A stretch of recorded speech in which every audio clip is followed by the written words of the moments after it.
when chemistry tells you rules, it gives you the generic version. Then when it comes in a question, it gives you not the generic version, but it will give you an example. So in a chemistry exam, they will not tell you that we are doing a reaction of acid and base, or we are doing a reaction of acid and metal. That they don't do that. All they do is they just show you a reaction, and then they want you to predict the products and then whatever comes after. So there are reactions in acids, bases, and salts that you must know. Then there are reactions in metals that you must know. These two chapters have reactions that must be known. You should know the general version. Then you must go on to practice not just the general version, but examples. Do you hear me? So what I would love to do is make sure everybody in here knows the summary of the reactions you did in acids, bases, and salts, and then the reactions you should know for metals. Then now you should just know to say, okay, I know reactions from chapter 7 and chapter 9, all the reactions generally speaking.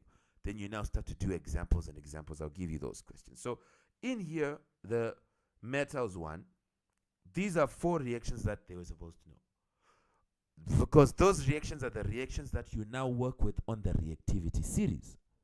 So I'm not doing metals as a chapter to explain you, to tell you the 6 parts. No. I'm not doing this chapter, but what I'm just showing you is reactions, because you also need to know reactions of acids, and you also need to know reactions of alkalis or bases. Alkalis are bases, but those that are soluble. So anyway, so we have reactions of metals, then we have reactions of acids, then we have reactions of alkalis. Know all 3, because either one of them comes and they don't say metal plus. No, they'll be giving you a metal and you must know what you get. So what you should know is that metals can react with these 3 things. And that is why we also do a reaction of metal plus acid. We'll get there. So metal reacts with cold water, with hot water, and with a dilute acid. Okay? Metals, they react with cold water, with hot water, and with a dilute acid. When you react them with cold water, you get a hydroxide. But when you react them with hot water, you don't get a hydroxide, you get an oxide. So we now a metal hydroxide for cold water, but here metal oxide for steam, which is hot water. Then obviously you now have your salt and hydrogen when you react metal plus dilute acid. Metal plus dilute acid. So if we go to now, if I go to here and say, let's take a quick note. And let me change the crayon.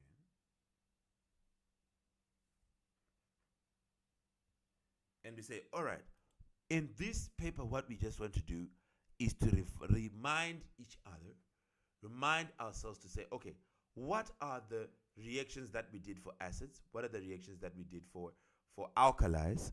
And then what are the reactions that you must know for metals? Okay? Students? Are we together?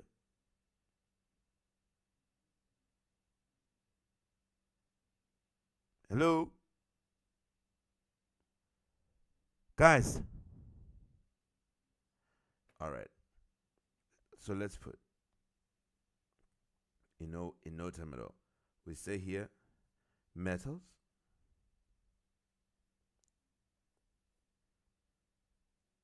Four reactions.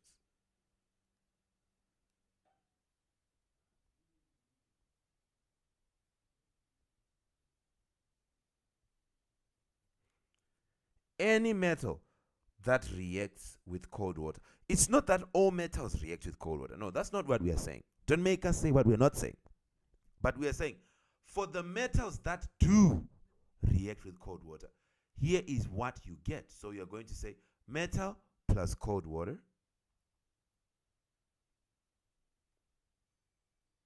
is going to be metal hydroxide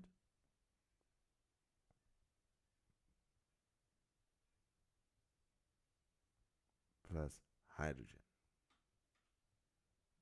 So the metals that do, you see now in the reactivity series to say, hey, the metals that actually react with cold water are group 1 and group 2 metals only.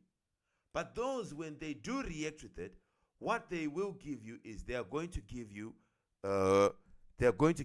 metal hydroxide plus hydrogen. Are we together? Guys, you get it? Now we say not all metals. Don't ever think that all metals react with cold water. No, but we're saying the metals that do react with cold water, what they will always give you is they're going to give you metal hydroxide plus hydrogen. Now, we say, okay, fine. What about the metals that react with steam? Metal plus steam. Well, for these ones, it's now group 1, group 2, and group 3. So group 3 is also involved. Metal plus steam will now give you metal oxide. I'm giving you tips, okay, from the reactivity series. Metal oxide plus hydrogen. Okay.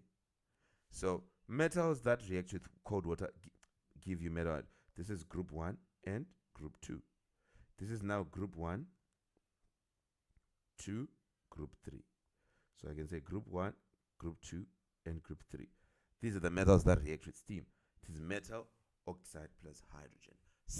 In some way, we can also say these are the metals that are above carbon in the reactivity series. They all react with steam, all of them, including aluminium. But aluminium, you won't talk about aluminium with cold water. Okay? Are we together, students? Hello? All right. Now, we now say, okay, what about the, what is the other reaction? Metal plus dilute acid. Metal plus dilute acid. This will give you salt. Salt, which we said it is an ionic compound. Okay? And I told you, salt is an ionic compound. Plus hydrogen. We know that the acid does not donate its hydrogen. Just like the alkali, it doesn't donate its OH. It donates anything else, then remains with the OH to go form water. This one, acid remains with its hydrogen. All acids have hydrogen, and they don't donate it. It stays. So this, the dilute acid will give away the other part to the metal to make the salt. Then the hydrogen will remain. And this is what you have. Okay? Then you can now have your metal plus oxygen. This will just give you metal oxide. All metals actually do this. So this is not part of the reactivity series. Here, when we said metal plus dilute acid, everything which is above hydrogen, everything above, all metals. So these ones are metals above carbon. Metals above carbon. Group 1, group 2, group 3. Then here, these are group 1, group 2, group 3. But then you also put the other two metals that are below carbon. So you can say, but they are above hydrogen. So you can just say metals above hydrogen. All metals above hydrogen in reactivity series will react with dilute acids.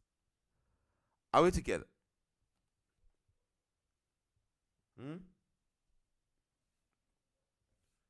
Yes, then so you should just know definitely some of these things. Then now what we want to cover is now all the reactions of acids and all the reactions of alkalis from the things that I gave you from this document.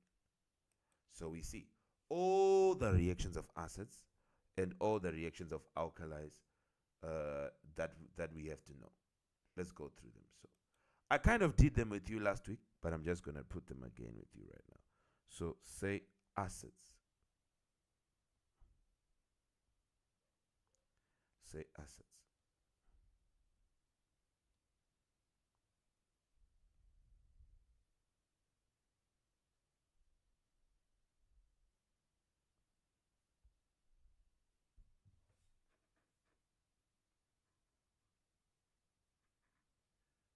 Okay, of course here we've done all the reactions of metals. Now we need to do all the, what happened to my last? Come on now. Can't stop streaming.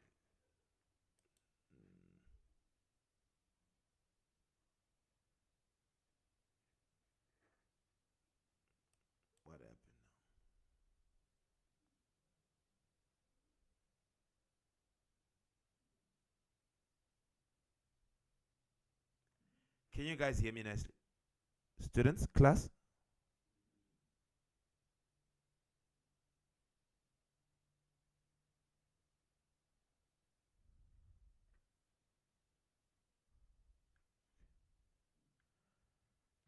So what went wrong?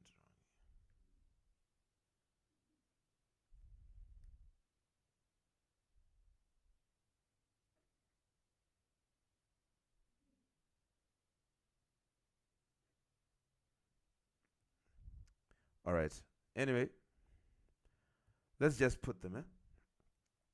All the reactions of acids and all the reactions of alkalis. I hope it's still recording. If it's not, it is what it is. All the reactions of acids. Again, you must know 4 reactions. I'll revise with you again some other time. 4 reactions, and one will be, of course, acid plus metal. Acid plus metal, which we said gives you salt plus hydrogen. Then, number 2, we said acid plus base. Okay. Which we said, what is the base? Class, what is the base? Metal hydroxide, or the hydroxides, or metal oxide. Okay, metal oxide. This now gives you salt plus water. Acid plus base, we now said it gives you salt plus water. Right? Okay, I can give you examples, but it's not important right now. Okay? Then, what is the last one? What is the other one that I gave you? So let's say 3 instead of 4. 3 reactions. It was acid plus metal carbonate, giving us carbon dioxide. So third one, it was acid plus metal carbonate. Sodium carbonate, or all these other things. Of course, salt, of course, water, of course, but also CO2 from the carbonate, because the carbonate will not donate its carbonate, it will donate something else. The acid will give you the nonmetal. They come together, they form a salt, then you have the water, then you have the CO2. Anyway, we know that a carbonate is anything which has a CO3. Okay? CO3. And some CO3 somewhere in it. Are we together? That thing, we know what it will do. That carbonate, we know what it will do. Anyway, questions here?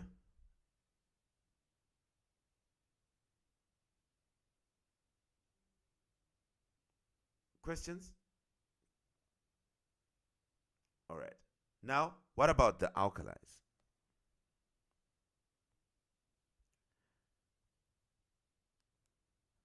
Alkalis. Only 2 reactions that we did. Okay? Instead of giving us salt, for alkalis, we had said, of course, we restart this one, acid plus base, which we'll be using alkali this time, okay? So you can say acid plus alkali. Okay, still the same thing. Or alkali plus acid, okay? You still get, so let me say alkali plus acid. You still get salt plus water. We know that the alkalis are soluble bases, so we'll need the soluble hydroxide, okay? Soluble metal hydroxides or metal oxides that are soluble. Those ones, when they meet an acid, then you are going to get a salt plus water. Then the second one is alkali plus, say, ammonium salt. Ammonium salt basically is anything that has NH4 inside it. So it'll be something that has an NH4 inside it. Okay? You must know this reaction, please. You get, again, same thing. Salt, yes. Water, yes. Just like for carbonate. But for here, you get plus ammonia, NH3. So this is what you get as the last thing. So basically, this gives you important reactions that you must know. I can just say these are important chemistry reactions. How many of them? 9 of them. The reactions of metals. Okay, you must know. What do metals do when they meet cold water? I said it's only group 1 and group 2 that actually do this. But we know that when it will meet a cold water, it will give you a hydroxide and hydrogen. Group 1, group 3, group 1, group 2, and group 3 all react with steam now, which is water, which is gaseous. This cold water is obviously liquid water. Okay, now steam is gaseous water. Oh, who will it now react with? Group 3, which is actually aluminium. This is the only thing you have to know in your periodic table. From group 3, it reacts with steam, but not with cold water. And the product is now different. It's no longer a hydroxide, something with an OH. No, it's now just a metal oxide. Okay, here metal hydroxide you'll be saying EgNaOH. Here now it will be EgNa2O, sodium oxide. Now you're getting an oxide, no longer a hydroxide, because you're reacting with steam. Okay, you are no longer getting a hydroxide. Class, are we together? Are you hearing me, guys? Are we together?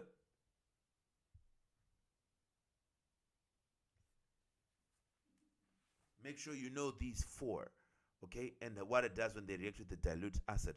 All metals that are above hydrogen in the reactivity series, which is obviously group 1, group 2, group 3, and a few metals, just 2 other metals, which are above hydrogen, okay, in the reactivity series. So, I'll give you the reactivity series. Then you have the acids, the 3 reactions. Then you have alkalis, 2 reactions, done. So I hope you wrote this down. It'll be important. Now we can do the last part, which we were finishing last time. I don't know where I was writing it, so I'll just continue here. Last time what we were focusing on was the last part of acids and bases, which was preparation of salts. Preparation of salts, which I gave you a more formal definition of a salt, but we know that this is just an ionic compound.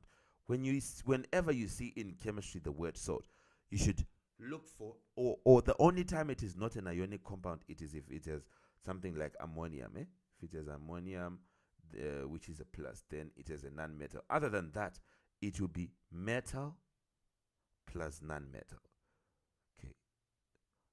All that will be a salt. Sodium chloride is table salt. It's actually the salt you put in food, but it's just a salt. Why is it a salt? It is sodium, a metal, chlorine, a non-metal. So it's not surprising that it's a salt. We know it would be a salt. So, okay, yes, it's the one which we use is the table salt, but it's a salt. Whether or not it's the table salt, that's another issue. But the fact that you see sodium chloride with sodium and chlorine together makes it a salt. Are we together, students?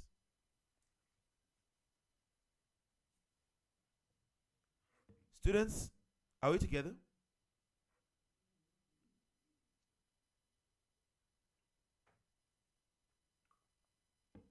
Right.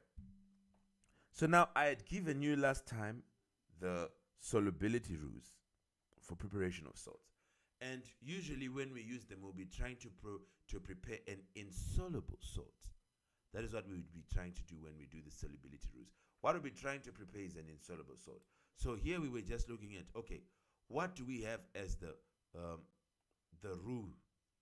I told you what a salt was, and you know some uses of salts. Did I give you uses of salts?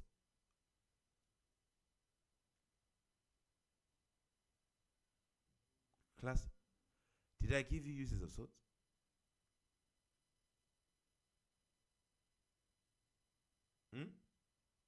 I did, right? When you did salts, I said, let me just do this. I have 26 minutes. Let me just do this and summarize. I said, a salt is any compound, this is the more professional definition, formed when a hydrogen ion in an acid is replaced by a metal ion to form metal and non-metal, or ammonium ion. Some cases, which is the NH4+. But mostly it will be a metal which comes there, and you now have a metal and a non-metal.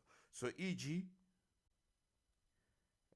replace H in HCl with Na. You will get NaCl, which is now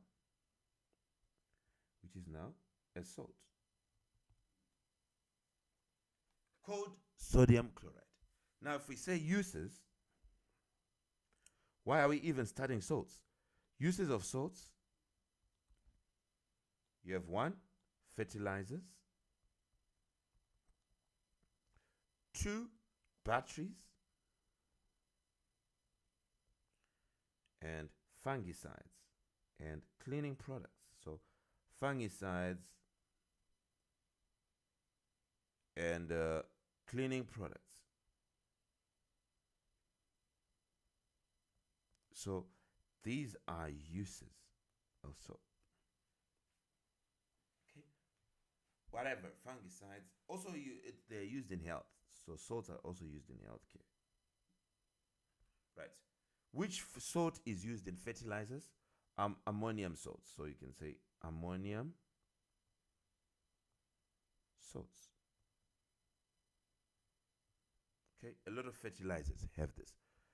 In batteries, lithium salts. Okay, something with lithium batteries, very expensive, some of them.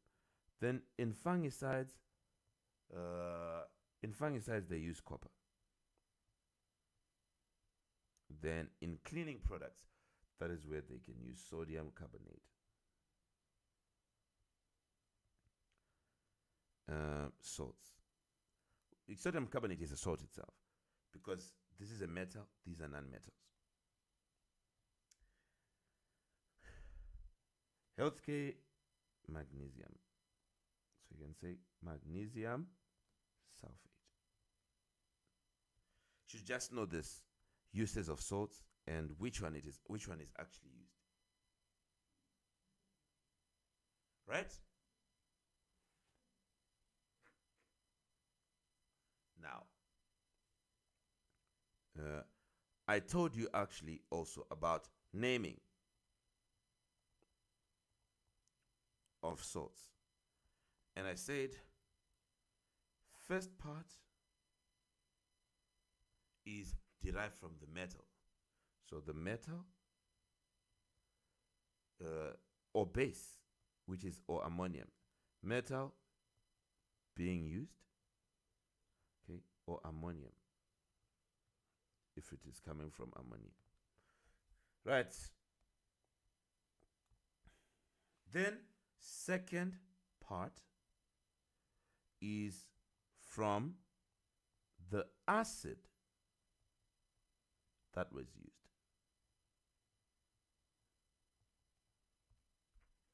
So the last part of the name of any metal or of any salt comes from the acid that was used. And that is why we worked on the acids. I said you must know important acid, HNO3, okay?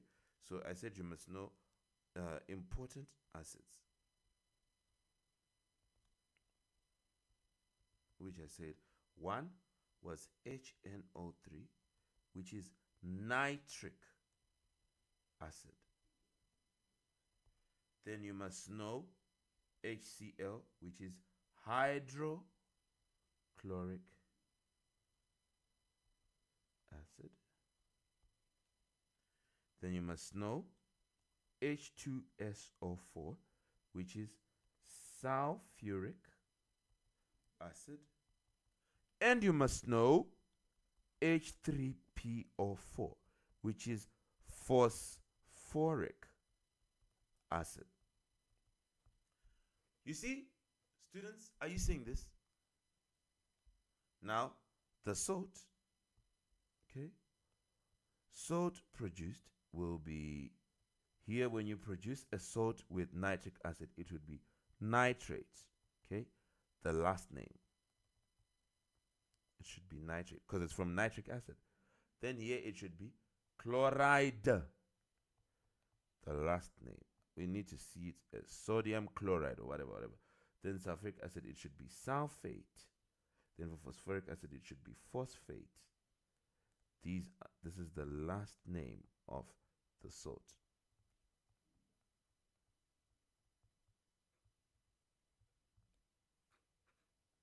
Potassium sulfate, potassium nitrate.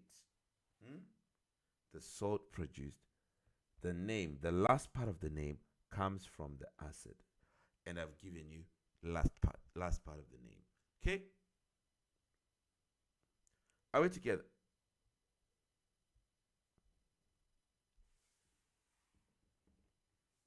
Now, here we then said preparation of salts, which we are looking at. Okay?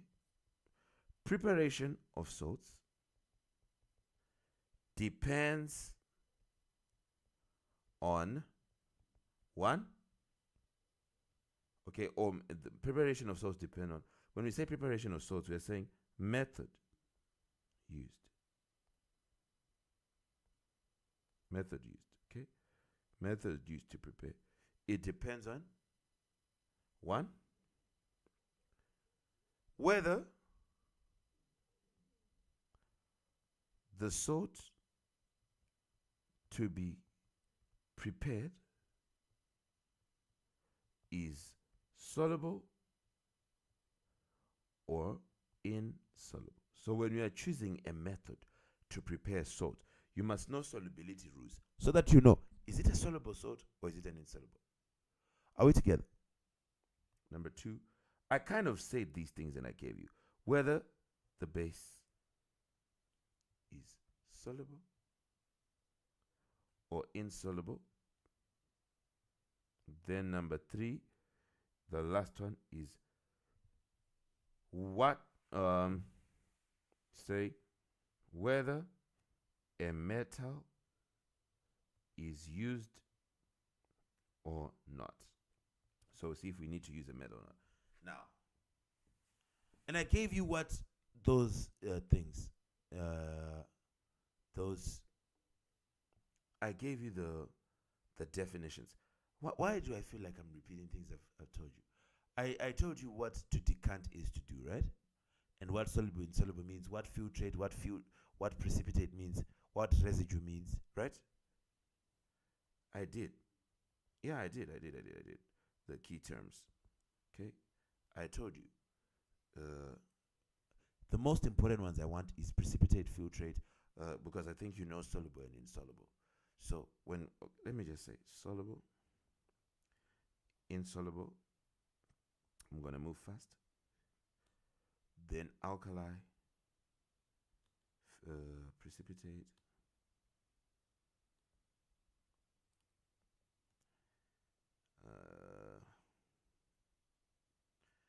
then residue. Soluble means dissolves in water. When we use this word in any preparation method, we mean that thing which we are preparing, we're just trying to see how to prepare salt, dissolves in water. Insoluble means whatever you're preparing does not dissolve in water. Then, when we say something is an alkali, it means it's a soluble base. So it's obviously a base which dissolves in water because it's important. Is the base soluble or is it insoluble? To help us, there are two different methods which you see, which we separate. Then precipitate is an insoluble solid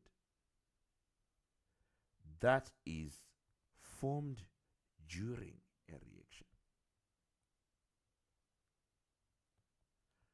So you see, when it's a precipitate, you see the solid start to form at the bottom of the container.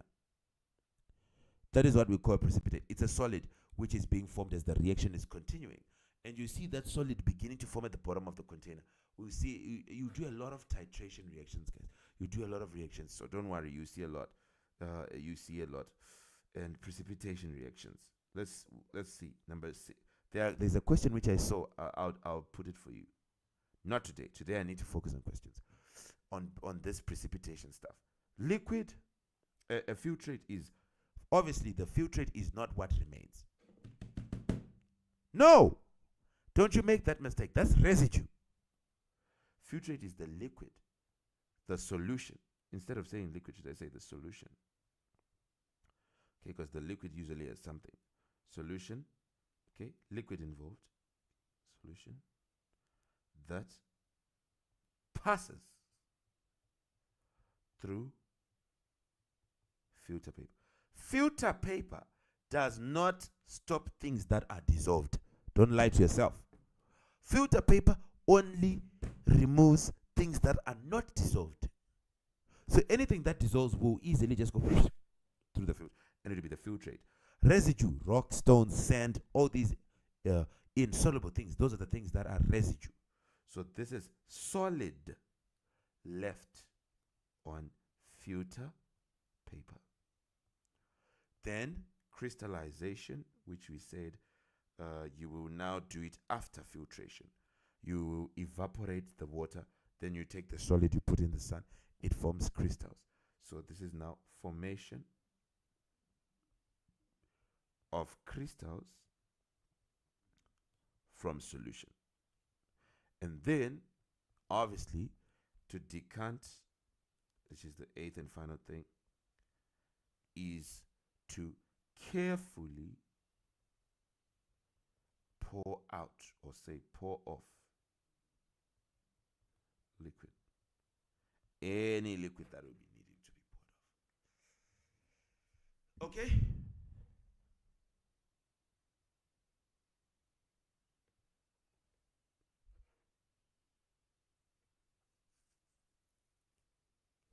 Are we together?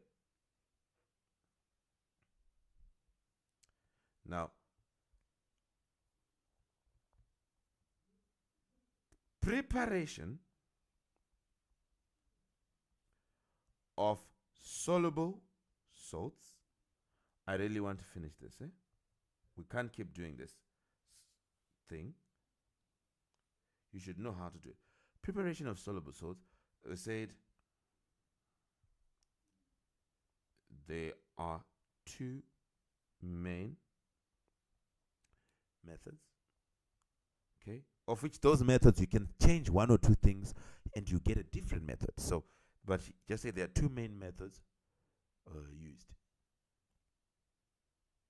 used to prepare soluble salts. And the first method, so we can say method 1, okay, uses excess. It uses excess solid reactant. Okay, you add a solid reactant, but that solid reactant should be in excess. Excess solid reactant. Okay, are we together?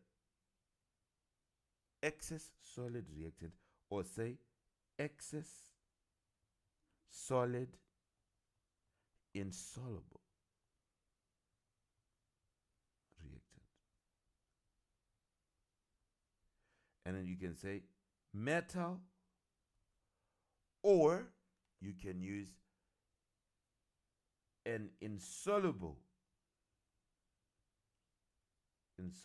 base, or an insoluble, you can use a metal or an insoluble base, or an insoluble carbonate,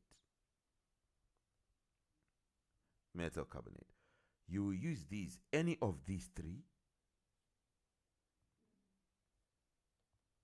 They must be in excess. If you use them, you can use them to prepare a soluble salt nicely. Are we together?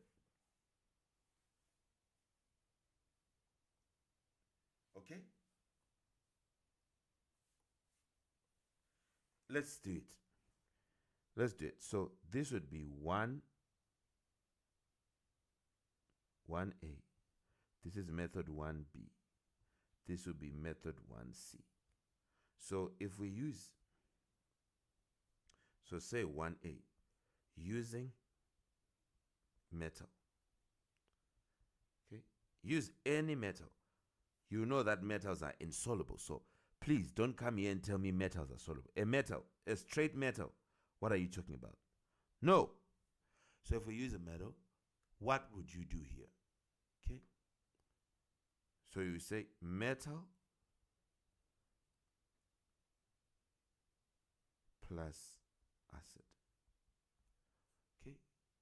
Metal plus, say, dilute acid. Metal plus dilute acid.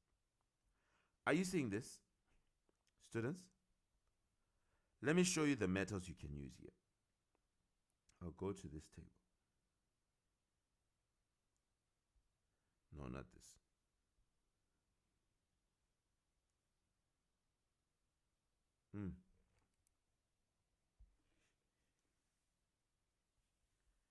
You can use here group 1, group 2, group 3, or you can use zinc or iron. Any metal above hydrogen, okay, will react with your dilute acid. So any metal above will react with the dilute acid. So they all react. They all react. The group 1, group 2, and group 3. This is group 1, this is group 2, this is group 3. Then, of course, these are transition elements, but this is only zinc and iron. These are the transition elements, which is copper, silver, gold. Copper, silver, gold are out of the picture. Zinc and iron are, you take them with group 1, group 2, and group 3. These ones, so I can write here.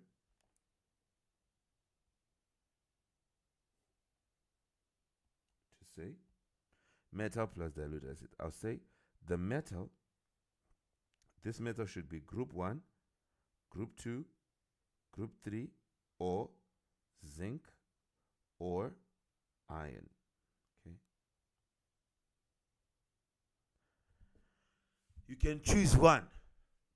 Then these ones are the ones that react with dilute acid. Are we together? So group 1 will be, when we say group 1, we mean what? Sodium, lithium, potassium. Group 2, magnesium, calcium. These are the ones you meet. Group 3, aluminium or zinc or iron.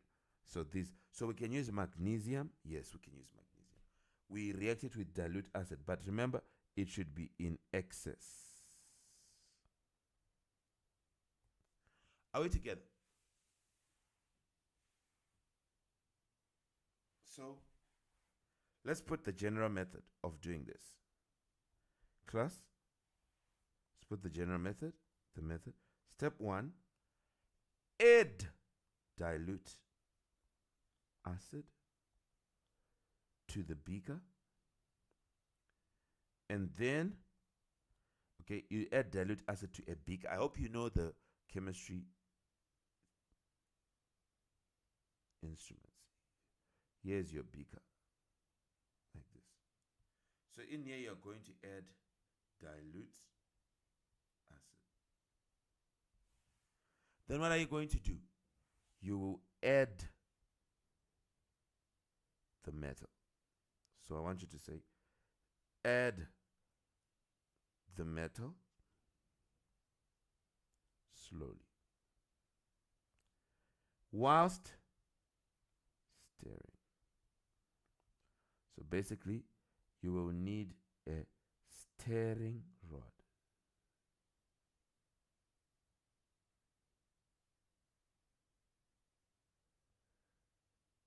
Like this.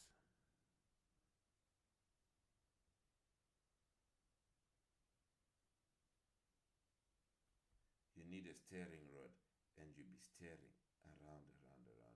Stirring, huh? Mixing it up, whilst adding the pieces of metal. Okay, you add metal pieces.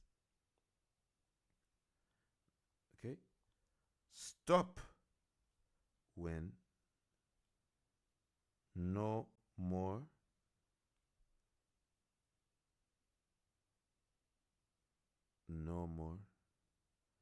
or stop when reaction stops.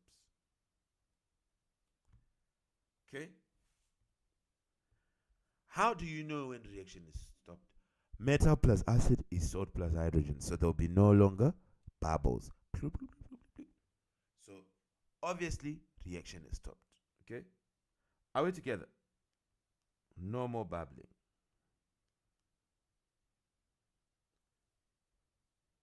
Once you see, the bubbles have stopped, your reaction is stopped.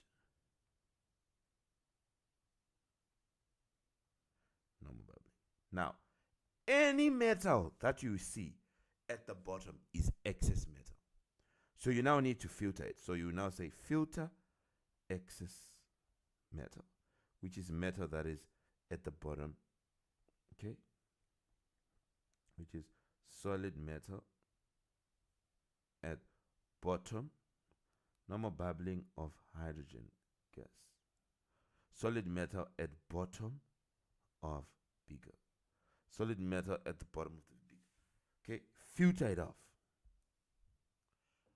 Right. Now you take the filtrate, which is the solution, and you heat it. Heat the filtrate gently. What is the filtrate? It is obviously the salt. Metal plus acid gives you salt plus hydrogen. But this salt that is formed, because you have added the metal to an acid, but this salt that you have made here will be dissolved in water. So we pass it through a filter paper. When we see no more hydrogen being formed, it means the reaction has stopped. We have an excess metal, all the acid. When the reaction stops, it means all the acid has been converted to salt, but the salt has dissolved in water.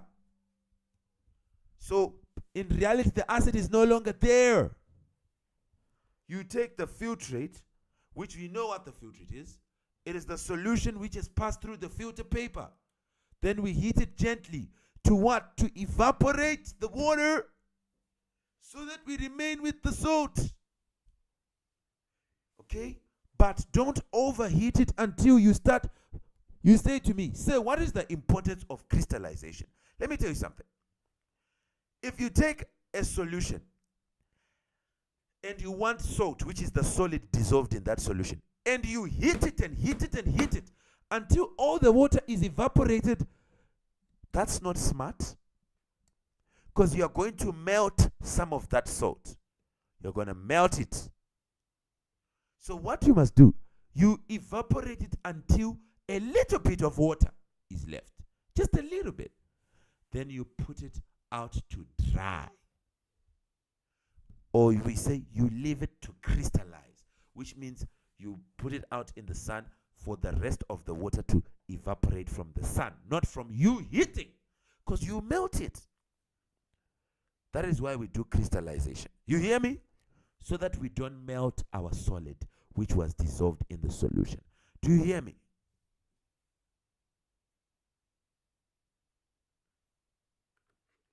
Students? Hello? All right. So heat filtrate gently.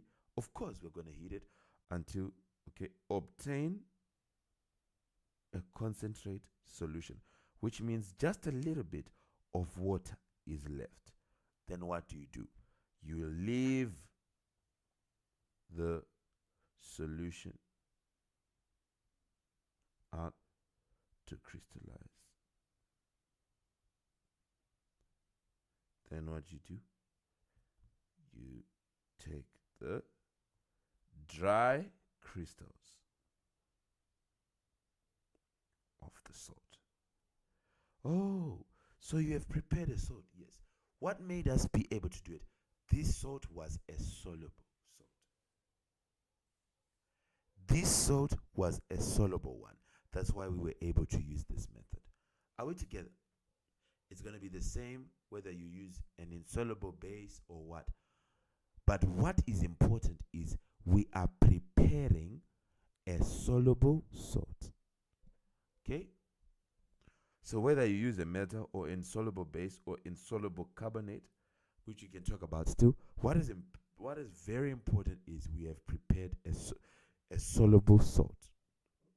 The salt which we have prepared is soluble. Anyone with a question here?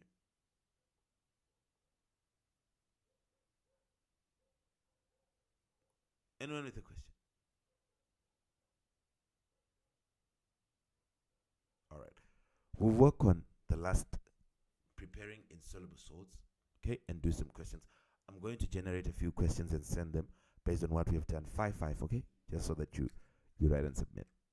Then from there we can move on. I'm going to give you just a few steps for the other methods, and then you should just know. Then I'll brush in the solubility rules for you, and then we can do some questions from the alternative to practical papers and whatever. We keep going, no stopping. Right, guys? No stopping. We meet tomorrow, same time. We push on. Bye, everybody.